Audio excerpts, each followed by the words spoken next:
accept the award is executive producer for Bethesda Game Studios, Todd Howard. Congratulations. Congratulations. Thank you. Thank you so much. Are you finally coming up for air now? We are. It's been a bit of a blur when you finish a project of this size for the whole team. We've been like heads down, pouring ourselves into this game for like 3 years, and then you're just kind of relieved and excited to be done, and then the reception has been, it's mind-blowing. I think for many people, I mean, they had high expectations for the game, but it's when you get into it and suddenly it becomes apparent how much is in the game and how all these various dungeons and places are all uniquely designed. How, for you at the helm, do you get people to do that? I mean, can you have that much unique content in such a large world? Well, I think the thing with us at Bethesda, a lot of the core group has been together since like Morrowind, Oblivion, Fallout 3. So we have a very large group of people who have worked together for a long time, and we have great tools, and everybody just kind of runs wild. Something that's really stunning about the game is that 2 people can play the game and have a completely different experience. 10 people can play the game, have a completely different experience. Yeah. For example, I think it is wrong to steal in video games and in real life, so I will not do it. So I'm not obviously joining the Thieves Guild. Really? Why? I don't know why. But like, what experiences have you had? And there's no way you can even have all of the experiences that the game has to offer. Have I had personally? Yeah. I mean, you have to understand, making the game, you play it in a non-complete, broken state for a very long time. So I have played many permutations of it, but there are still, to this day, there are certain dungeons I'll go in, and there are little things that maybe I missed the first time around. There is so much stuff that even now I'll look at things and be like, I didn't know that was exactly that way. There are actual creation tools that we're going to be able to see, so people will be able to sort of explore that themselves. Yeah, we are going to be releasing the creation kit for the PC users, and they'll be able to make their own stuff, share it. We're doing this cool stuff on Steam with that, and that's going to be rolling out in January. And we're super excited about it. Our PC audience, there are like our original fans and the stuff they create. It's awesome even for us to play it. When you finish a game like this, and you and your team finish a game that you've been working on for so many years, it was just so big. What do? I mean, do you just sip a Mai Tai? I mean, how do you decompress from experience like this? I think everybody does it. We kind of we have our 10-step process for re-entering society. It's pretty weird. I actually went to a grocery store and realized I hadn't been to a grocery store in like 7 months. Wow. And I was like, look at all this stuff. Oh, God, is everybody... It was kind of like you get this weird... Because you're just in the office staring at the game, trying to figure out how to make it better and make it work. Doing whatever. So I think it's different for everybody, but it's a bit surreal. Yeah. Well, I have to say, I guess you've been staring at the game for the past 3 years, and I think everyone else will be doing the same for the next 3 years, and who knows, even more. Todd, thank you so much. Thank you so much. Thanks for the award. I mean, all the no. support you guys have given us at X-Play and G4, we're just blown away. Thank you.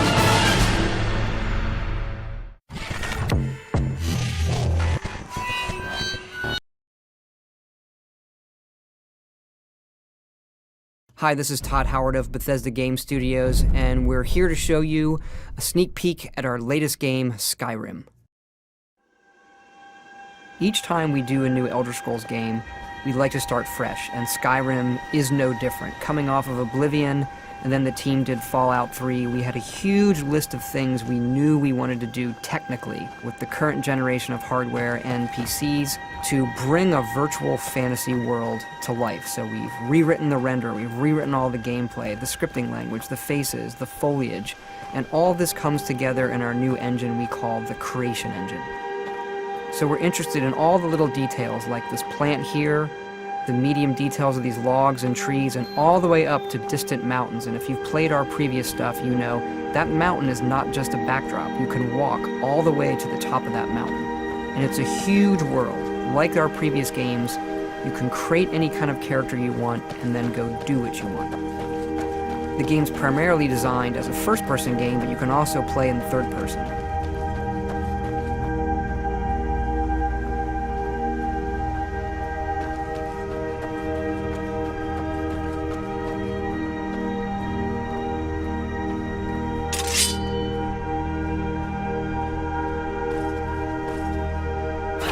Our big motto for Skyrim is, you are who you play. So whatever you have in your hands, or whatever you're using, you're going to get better at, and then you're going to level up. The right trigger does your right hand, and the left trigger does your left hand.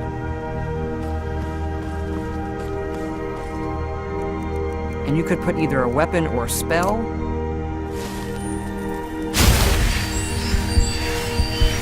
You can also dual-wield spells. And what's really cool here is, if you put the same spell in both hands and pull both triggers, you can get a bigger, more powerful version of that spell. Up here we have standing stones. There are 13 of these throughout Skyrim's landscape, and they give you special abilities, but you can only have one of these active at a time.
This is your character menu.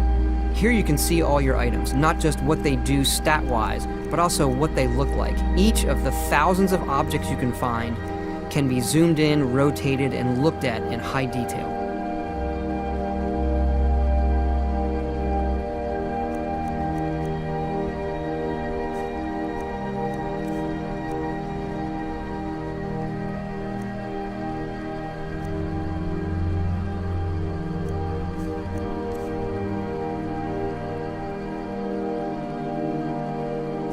With the skills menu, you look to the heavens, and here you can see all of your skills, how they're progressing, and as your skills increase, you'll push yourself to leveling up.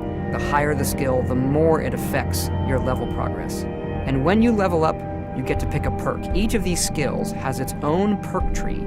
As you develop your character, it's like the game is drawing this custom constellation for who you are. Lastly, we have the map, and we're just going to pull the camera back here and show you how the level of detail system works in the game. We're just rendering the whole world.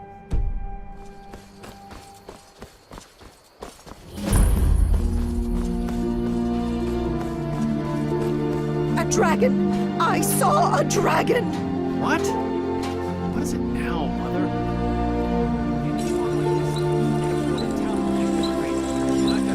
Ain't every day we get visitors in Riverwood. Gerder's family first settled here as woodcutters a few generations ago. She and Hod run the mill. I make a decent living sharpening axes and fixing the sawmill.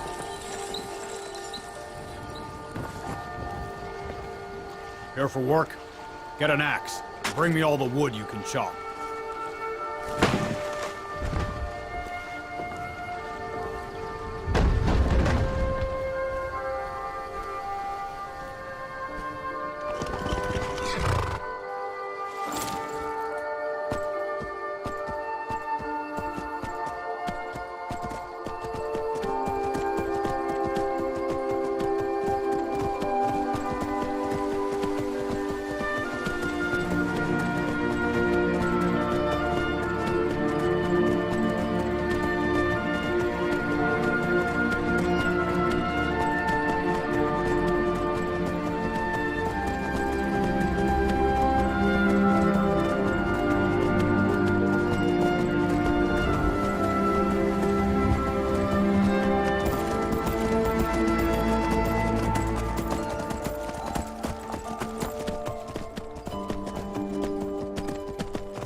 This mountain here is the tallest mountain in Skyrim. It's called the Throat of the World. It is home to the Greybeards, who are masters of the voice. The voice is the ability to use the language of dragons and form these magical shouts. And this is a power that you will learn throughout Skyrim's main quest.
Hello, young Americans. No, wait a minute. Take two. Hello, losers. Oh, Daddy loves to play. Hello, Citizen Toddy. Hello, Mr. Ghost. It's a pleasure to have you here. So Todd, I guess the question on everybody's mind, Bethesda Softworks? Soft? Huh? That's not one of those pumps that you guys make, is it? So that men can be men again? Our company slogan is, the more you play with us, the bigger we get. Hey! You can't say that here. Well, Todd, tell us a little bit about all the excitement over there at that wacky Bethesda Softworks. We understand you're a great big juicy chess club brain, as they say on The Simpsons, and you do the Elder Scrolls, right? Yes, I make power fantasies for adolescent males. Yeah, now I understand most of the kids, I'm glad you brought that up, most of the kids who play these games are basically trapped in basements. They're unwashed youngsters who smell like cup of soup, who never leave the house, look like they've got perpetual pink eye. I fortunately don't get to see many of them, so I'll have to go with what you tell me. So what's happening with you, Todd? We just shipped Oblivion, our latest Elder Scrolls game. I could be the spokesman for Oblivion, Todd, because I'm oblivious. Todd's not having a damn bit of fun. Look at the close-up. He could be less amused with Space Ghost today. No, you're very sweet. Ghost. Tell us all about that Oblivion now. It's got swords and elves and killing. Monkeys? You got monkeys in it? Pardon? You got monkeys in it? Killer monkeys? With laser beams? There are no laser beams, but there's a big green troll that looks like a big monkey. I want to share with you 5 words that will change the way you do business. Killer monkeys with laser beams. Killer monkeys with laser beams. Come on, Todd. What do you think? That sounds very good. It's potential gold, son. Can't you see the truth? Okay, no. He's stunned. Prepare the stunned silence ray. Hold on, Todd. Most people aren't... You'll actually find some sexual release with this.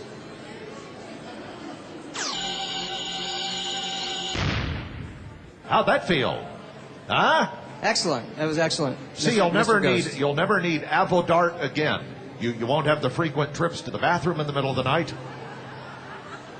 So, Todd, plans for the future.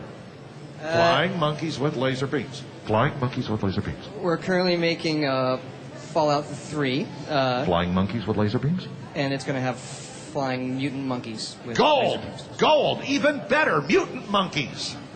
Todd, I hope we were some help to you. I think everyone should run right out and purchase all of your products today. Agreed. And you'll give me a 2% royalty off the gross. First dollar gross. Can you say first dollar gross? I think it's first money's out. First dollar gross to Space Ghost, 2%. What time is it? Game design time. What time is it? Never a late time. What time is it? Say his name time. It's Todd time. Todd time. There are 3 rules that we develop our games by here at Bethesda Game Studios. Number 1, great games are played, not made. If you really try to follow a strict design on paper, your game may not end up the way you want. So we try to get everything we can in the game, play with it, change it, make it better. Number 2, keep it simple. Our games are really, really big. They can get complicated sometimes. If we keep the rules for the player as simple as possible, they can understand it, and then all of that content can come together. Number 3, most important, define the experience. Try not to define your game by a list of features the game is going to have, but the experience the player is going to have. So this lets us weed out features that don't add to that experience and put in features and spend a lot of our development time on the features that really make that experience.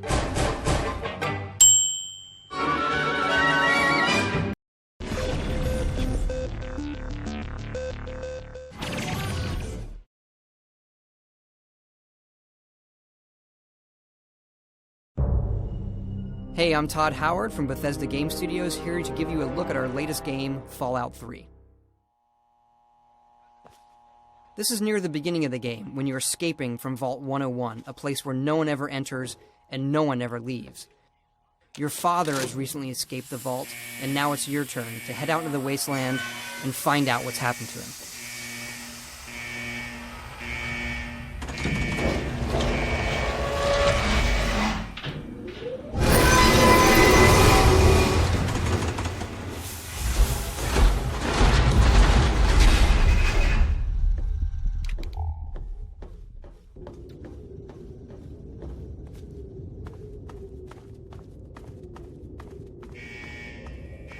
Before you leave the vault, you can change anything that you've picked about your character up to this point.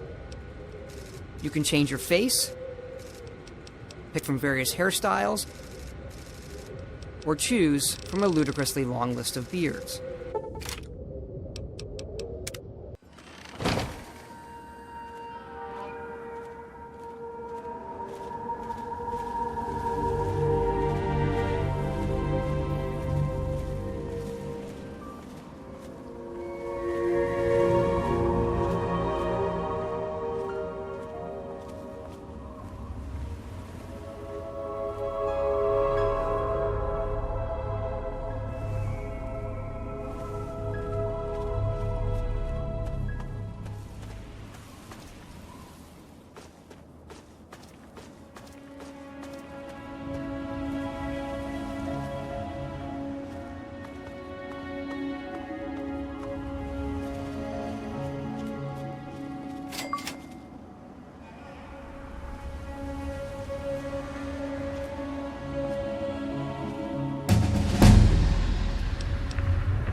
Just finished the quest for escaping Vault 101 and leveled up.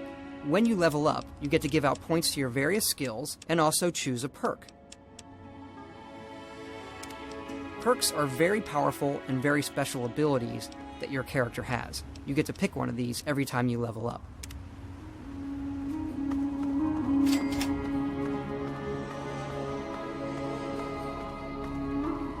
This is President Eden, and you're listening to Enclave Radio.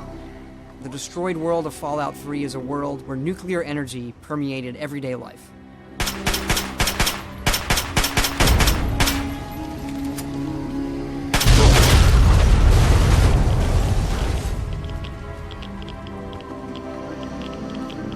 You want to scavenge for anything that can help keep you alive in this world.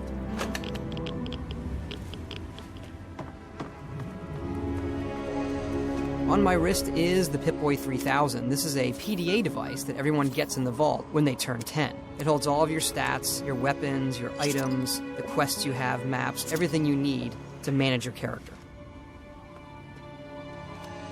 Up here is the town of Megaton, which is built around the crater of a bomb that fell, but never went off.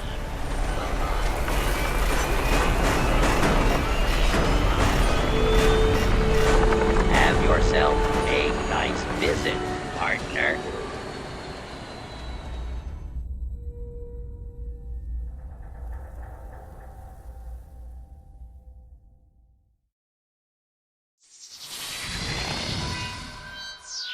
I'm Todd Howard. I'm here at QuakeCon 2009 in Dallas, Texas. It's my first time, and I'm here to really just check it all out and spend some time with our new friends at id. You know, now that we're a partner with id, you know, how big do we want to get? I don't think we look at it that way. We're still a private company. I think the thing that was great here is, you know, from a development standpoint, with myself and Bethesda Game Studios and the guys there and id, we're very similar groups in size, in philosophy, in history. With, you know, we start with PC games and doing all of that, and so we'd like to keep kind of this independent streak where we make games that we think are really, really cool that we'd want to play, and to give those games a lot of development time and a lot of love. And if you do that, they'll find a big audience. That makes good business sense. You know, we're not tied to some, you know, quarterly revenues because we're not a big public company, but we still have the resources to publish a game up against anybody. We kind of proved that with Fallout. So we like that about where we're at. We can kind of do what we want and put it out there.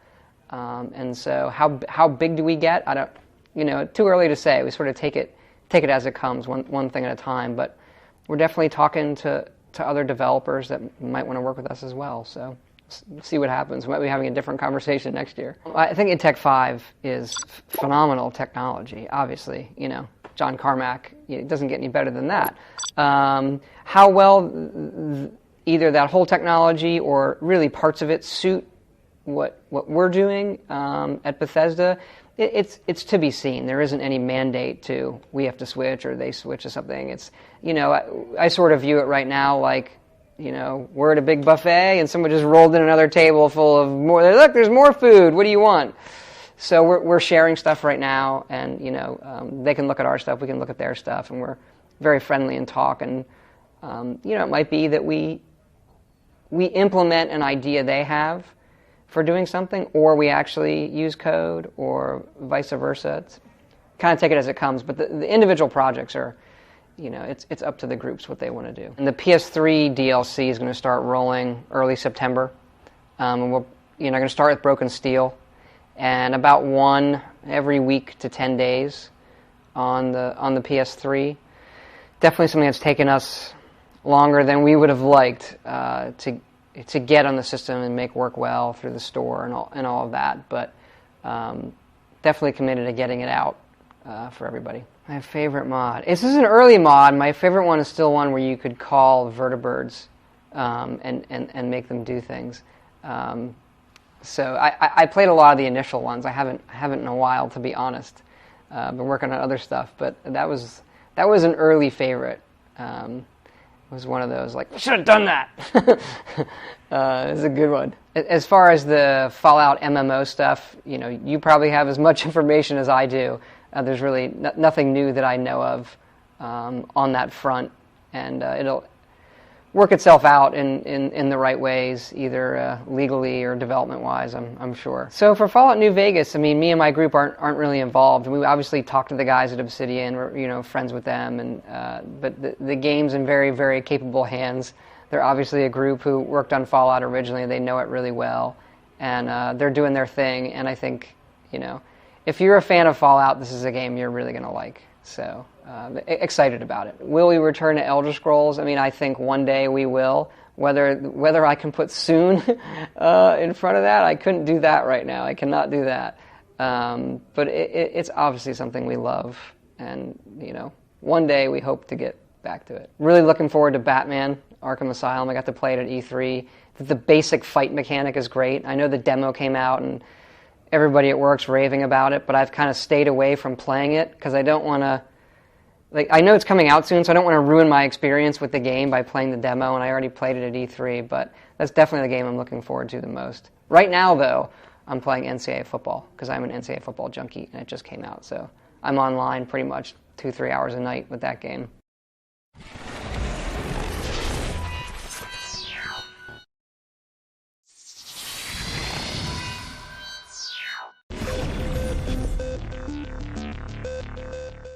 Hey guys, we're very excited to bring you this web exclusive. We're here with Mr. Fallout 3, Todd Howard. Thank you so much for joining us. Thanks. All right, are you guys almost finished with the game? We are almost finished, finally. We have stopped adding stuff to the game. We like to add too much stuff, so... You guys? Yeah, we chock it full of goodness, and then one day we stop and say, I think it's time for the game to come out. And so it's cool here showing off at PAX. People put their hands on it, and it's showing well. So one of those details we were actually all just talking about was if you shoot the weapon in somebody's hand, that weapon's going to take damage, right? Exactly. So the weapons have their own condition in the game, and you have to keep them in good working order. And when you're targeting guys, going after a weapon, particularly as the game gets harder, is a good strategy for making sure they can't hurt you. But then once you kill them, it's kind of like that old mech warrior when you scrap the mechs and take their stuff. You're reducing your ability to kill guys later on if you do that. So if they're trying to kill you with a really awesome weapon, you may want to think twice about going for the weapon and maybe just go for the head. The other thing is we tell people here, hey, shoot their weapon out of their hand. So they have like a big minigun, and they shoot the minigun out of the guy's hand. They're like, sweet. And then we tell them, like, no, you need to go pick it up because the other enemy will be like, sweet. And then it's like, who can steal the bacon first?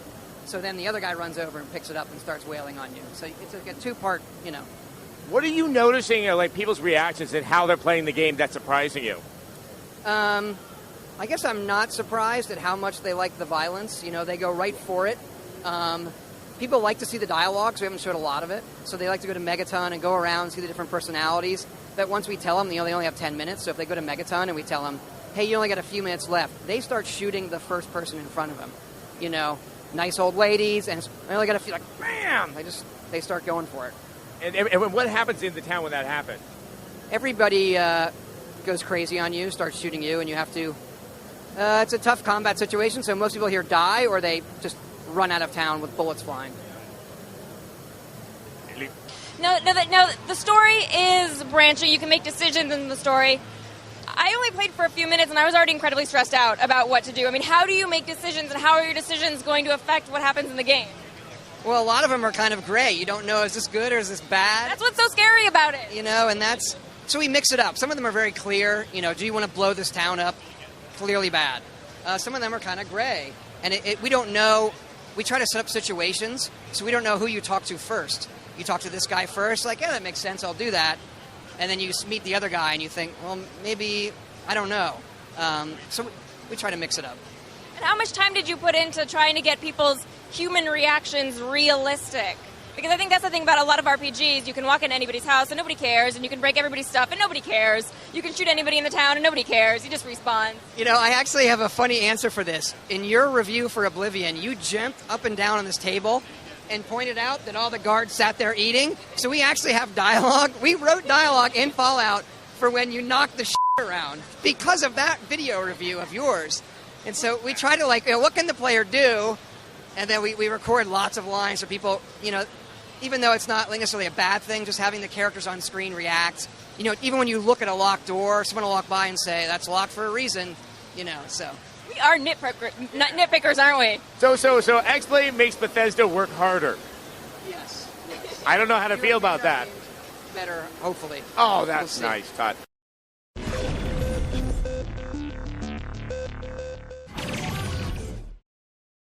How much horse armor did you sell? People will buy anything. That doesn't mean you should do it. They will buy anything.